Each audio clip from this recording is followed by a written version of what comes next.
Hello guys, आज हम पढ़ने वाले हैं प्रेमचंद जी की जीवनी। तो अब तक हमने कल पढ़ा था दो बैलों की कथा। तो उसमें मैं एक वीडियो नहीं डाल पाया था, तो उसे आपको खुद से ही पढ़ना पड़ेगा। तो आज हम पढ़ने वाले हैं प्रेमचंद जी की एक छोटी सी जीवनी है ये।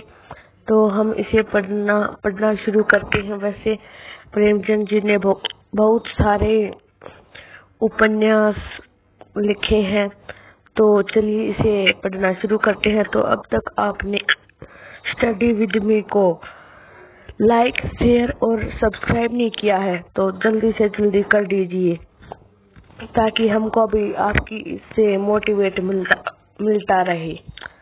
प्रेमचंद जी का जन्म सन 1880 में बनारस के लम्ही गांव में हुआ था। उनका मूल नाम धनपत राय था। प्रेमचंद का बचपन अभाव में बीता और शिक्षा बीए तक ही हो पाई। उन्होंने शिक्षा विभाग में नौकरी की, परंतु असहयोग आंदोलन में सक्रिय भाग लेने के लिए सरकारी नौकरी से त्याग पत्र दे दिया और लेखन का कार्य के प्रति पूरी तरह समर्पित हो गए। सन 1936 में इस महान कथाकार का देहांत हो गया। प्रेमचंद की कहानियां मानसरोवर के 8 भागों में संकलित है। सेवा सदन, प्रेमाश्रम, रंगभूमि, कायाकल्प, निर्मला, गबन, कर्मभूमि, गोदान उनके प्रमुख उपन्यास हैं। उन्होंने हंस, जागरण, माधुरी आदि पत्रिकाओं का संपादन भी किया है। कथा साहित्य के अतिरिक्त प्रेमचंद ने निबंध एवं अन्य प्रकार का गद्य लेखन भी प्रचुर मात्रा में किया।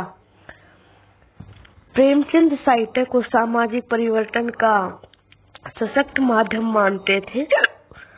उन्होंने जिस गांव और शहर के परिवेश को देखा और जिया, उसकी अभिव्यक्ति उसके कथा साहित्य में मिलती है।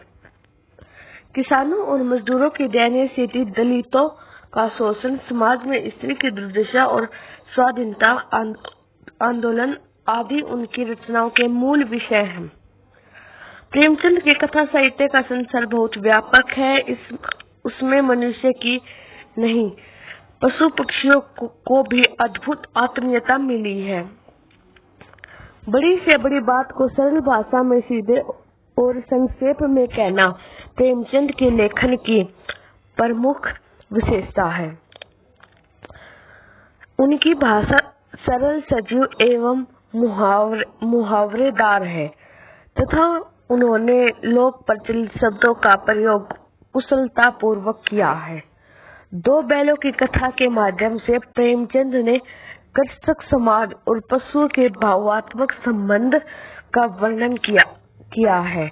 यानी कि हमने जो पिछला चैप्टर पढ़ा, उसमें प्रेमचंद जी ने मनुष्य और पशुओं में जो भावात्मक संबंध होते हैं, जैसे कि छोटी बच्ची ने उसको रोटी दी थी, इसमें उनके भावात्मक संबंध थे। कृषक समाज जैसे कि गया और वो थे, उनके भी वो था, कृषक समाज था।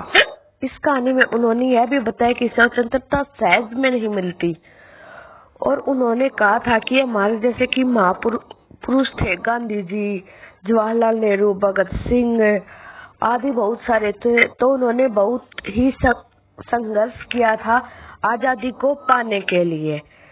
इस प्रकार परोक्ष रूप में यह कहानी आजादी के आंदोलन की भावना से जुड़ी है, और यह जो कहानी है यह आजादी के आंदोलन की भावना को भी बताती है और उनकी भावना से जुड़ी हुई है।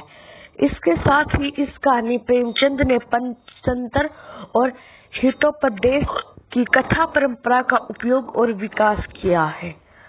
तो गाइज, आज हमने ये प्रेमचंद जी की एक जीवनी पढ़ी। कल हम पढ़ने वाले हैं लासा की ओर, जिसके लेखक है राहुल सांकृत्यायन। तो इसमें उन्होंने दो मित्रों की यात्रा के बारे में लिखा है, जिसमें एक तो लेखक स्वयं ही होता है और दूसरा होता है सुमति। वो दोनों तिब्बत चीन की यात्रा करने जाते हैं। तो इसमें उन्होंने चीन की सामाजिक दृश्यता और वहाँ का वातावरण कैसा था और सब रास्ता कैसा था, तो उसके बारे में हम कल पढ़ेंगे। तो आज की इस वीडियो में बस इतना ही। तो अब तक आपने स्टडी विद मी चैनल को सब्सक्राइब, लाइक, शेयर नहीं किया तो जल्द से जल्द कर दीजिए। तो मिलते हैं कल किसी नई वीडियो में। Thank you so much for watching.